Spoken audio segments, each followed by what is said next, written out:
Voilà, je m'appelle Nicolas Martin, donc je fais partie des gens qui ont lancé l'appel au rassemblement ce soir. Bon, on sort d'une heure d'entretien. La seule chose que je peux vous dire, c'est la parole qu'on a portée, c'est-à-dire la parole de citoyens, pas de militants, pas d'associatifs, pas de politiques, on est juste des citoyens.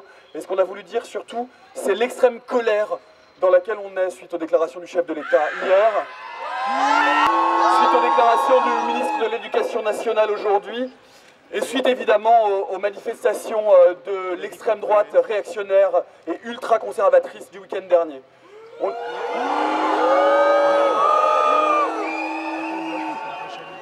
On a voulu transmettre, parce que c'est bien le but de cette réunion, vraiment le niveau de violence que nous subissons toutes et tous, les gouines, les PD, les trans, les bi, la violence qu'on encaisse tous les jours. De la droite, mais de la gauche aussi. L'homophobie ordinaire qu'on doit subir, et comme le moindre petit mot de travers du président de la République peut nous toucher directement aux tripes et au cœur, et ça c'est totalement insupportable de la gauche, et voilà la colère qu'on est venu porter face aux représentants du Parti Socialiste.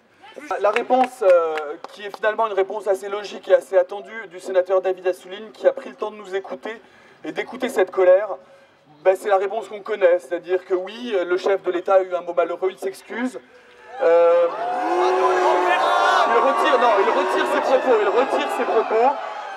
retire ses propos. Lui rappelle que le Parti Socialiste et que le groupe socialiste à l'Assemblée nationale va amender le projet de loi avec la PMA et l'adoption plein air hors mariage. C'est la position officielle du Parti Socialiste, pas du gouvernement, mais du Parti Socialiste. Et il nous assure qu'il entend notre colère. Voilà ce que je peux vous dire.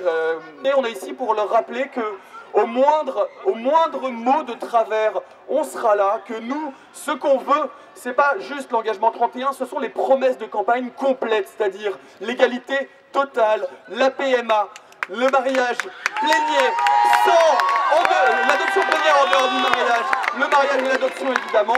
Ce qu'on attendait surtout d'eux, c'est un peu de fierté, c'est de nous défendre et de revendiquer cette égalité des droits avec un peu de fierté.